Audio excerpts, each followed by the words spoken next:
GIS की online study में मैं रामपाल भारती एक बार पुनः कक्षा 10 के सभी विद्यार्थियों का हार्दिक स्वागत करता हूं।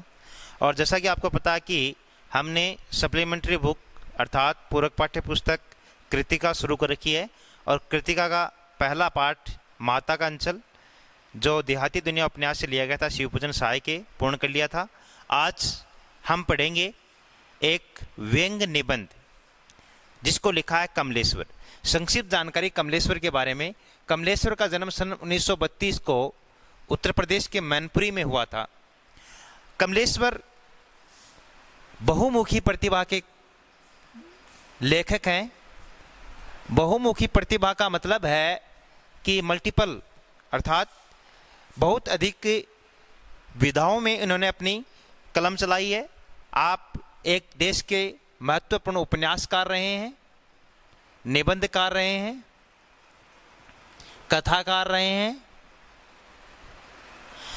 आपने 3 पत्र पत्रिकाओं का संपादन किया, दैनिक भास्कर, दैनिक जागरण, सारिका आदि का। अलावा इसके आप दूरदर्शन के महानिदेशक रहे और कमलेश्वर ने अनेक फिल्मी पटकथाएं लिखी हैं, धारावाहिक की पटकथाएं लिखी हैं। कमलेश्वर का सर्वाधिक चर्चित उपन्यास जो रहा उसका शीर्षक है कितने पाकिस्तान। ये उपन्यास भारत पाकिस्तान विभाजन पर लिखा जो देश में काफ़ी चर्चित रहा, काफ़ी सराहा गया और काफ़ी प्रसिद्धि मिली। प्रस्तुत पाठ जिसका शीर्षक है जॉर्ज पंचम की नाक। कमलेश्वर के प्रस्तुत पाठ का शीर्षक है जॉर्ज पंचम की नाक।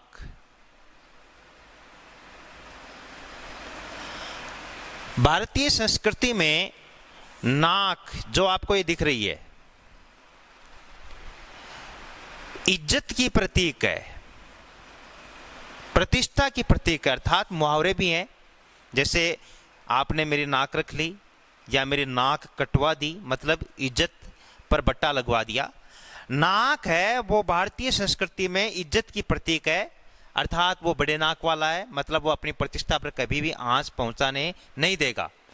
तो यहां जॉर्ज पंचम की नाक। अब सबसे पहले आपको ये पता होना चाहिए कि जॉर्ज पंचम कौन है। देखिए, भारत लगभग 200 वर्षों तक ब्रिटेन का गुलाम रहा है और भारत ब्रिटेन का एक उपनिवेश था। ईस्ट इंडिया कंपनी भारत आई थी, व्यापार के लिए भारत आई थी। धीरे धीरे ईस्ट इंडिया कंपनी ने अपना कारोबार फैलाया और उसके बाद अंग्रेज आए, भारत पर उन्होंने शासन किया। एक भारत ब्रिटेन का उपनिवेश था। जॉर्ज पंचम भी भारत आए 1910 अर्थात 1910 के आसपास भारत आए और भारत के राजा बनकर वो यहां रहे। अब 1947 अर्थात वो 1926 तक रहे। 1947 को आपको पता है 15 अगस्त ऐतिहासिक तारीख है।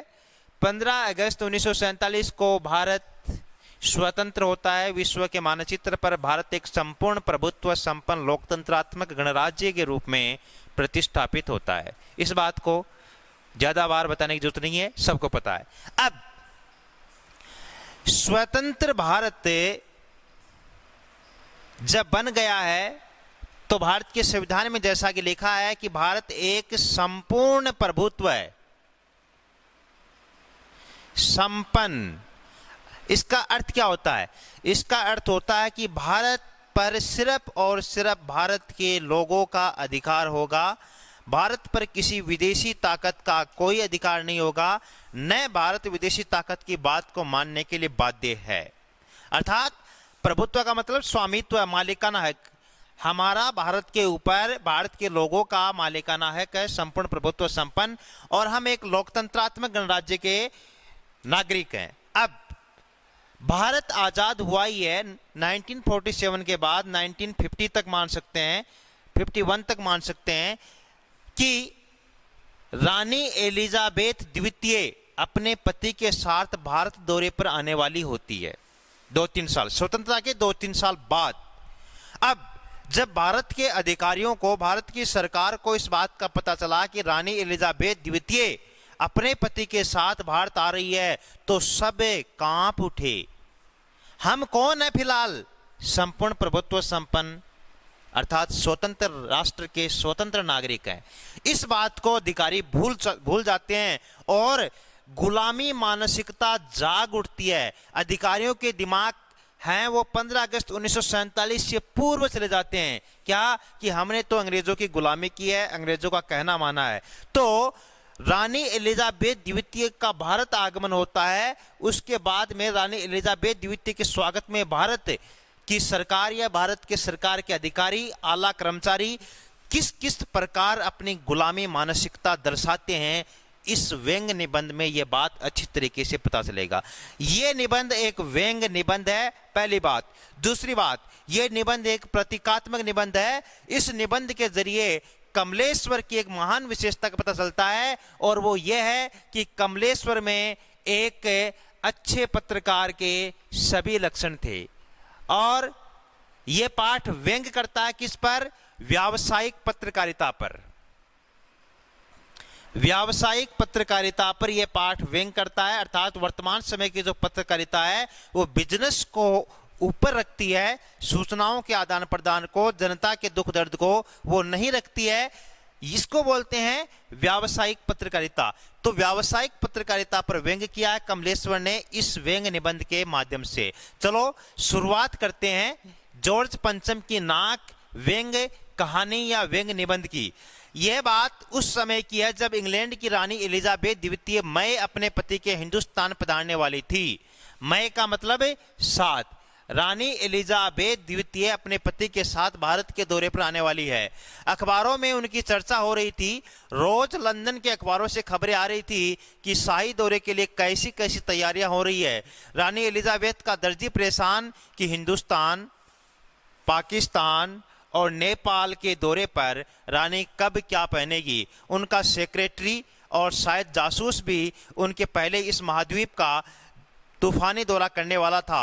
आखिर कोई मजाक तो था नहीं, जमाना चूंकि नया था। फौज फाटे के साथ निकलने के दिन बीत चुके थे, इसलिए फोटोग्राफरों की फौज तैयार हो रही थी। देखिए कमलेश्वर ने क्या लिखा है। रानी एलिजाबेथ द्वितीय 2-3 देशों के दौरे पर आ रही है। सब परेशान कि रानी कब कब क्या क्या पहनेगी। अब देखिए क्या लिखा है। जमाना चूंकि नया था, पंक्ति का अर्थ क्या है? प्रश्न बन सकता है।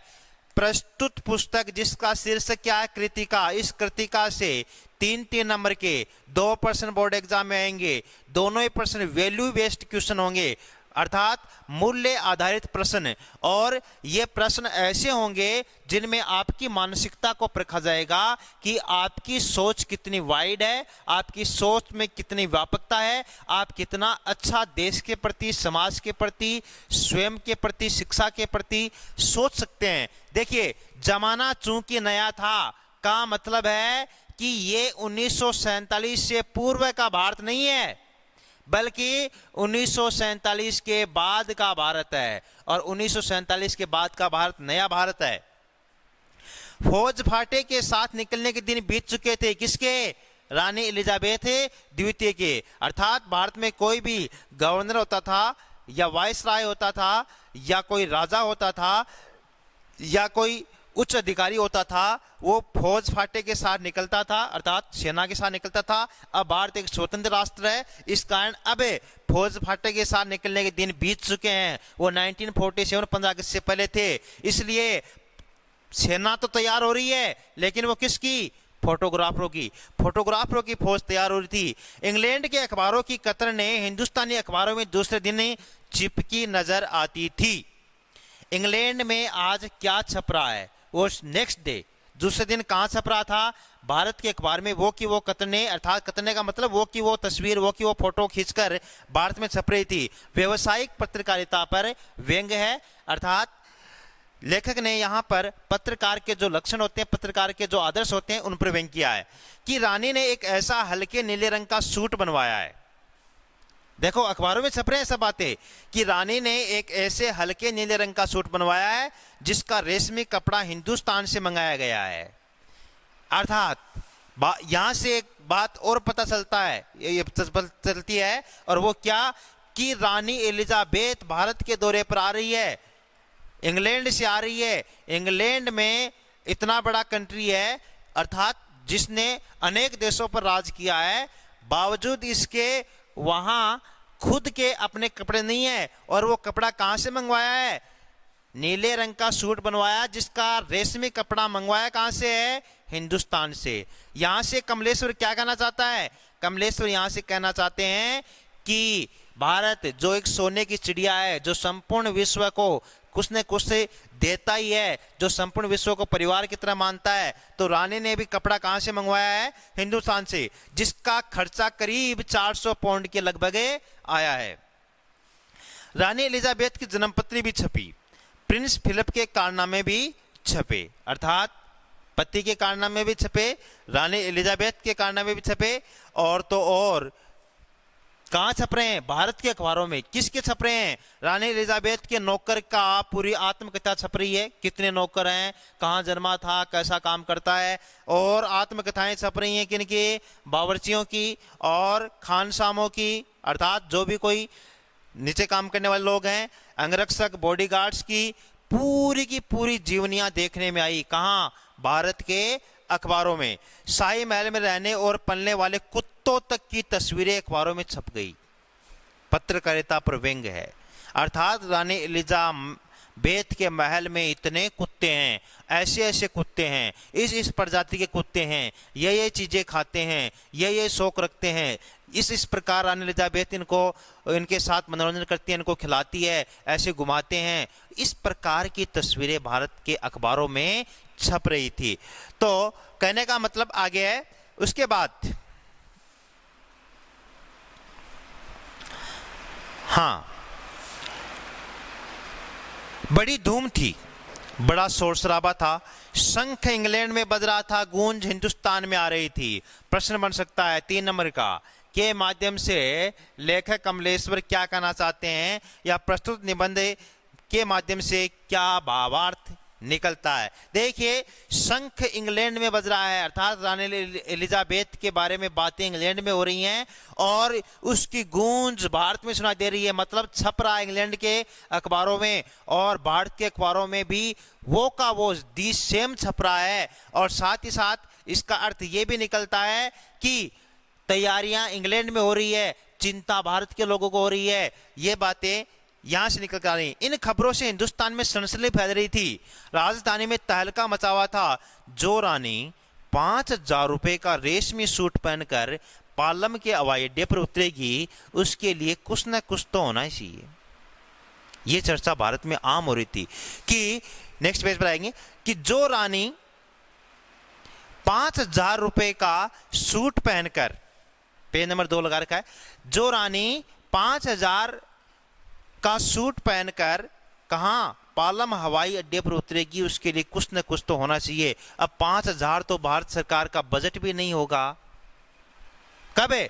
1947 टू 1950 के आसपास की अगर बात करें तो 5,000 रुपए का जो रानी, अर्थात 1950 के आसपास 5,000 रुपए का मतलब है 5 करोड़ के लगभग होना, इतने रुपए का कपड़ा पहनकर आएगी, उसके लिए कुछ न कुछ तो होना ही चाहिए। अब कुछ क्या, बहुत कुछ होना चाहिए, जिसके बावर्ची पहले महायुद्ध में जान हथेली पर लेकर लड़ चुके हैं। फर्स्ट वर्ल्ड वार कब हुआ?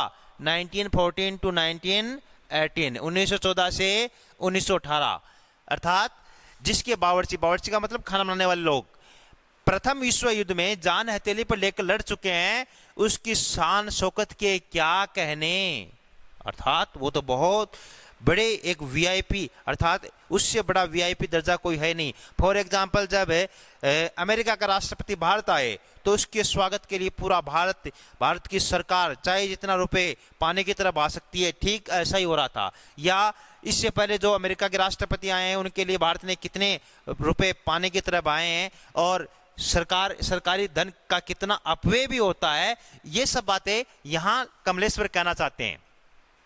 और वही रानी दिल्ली आ रही है।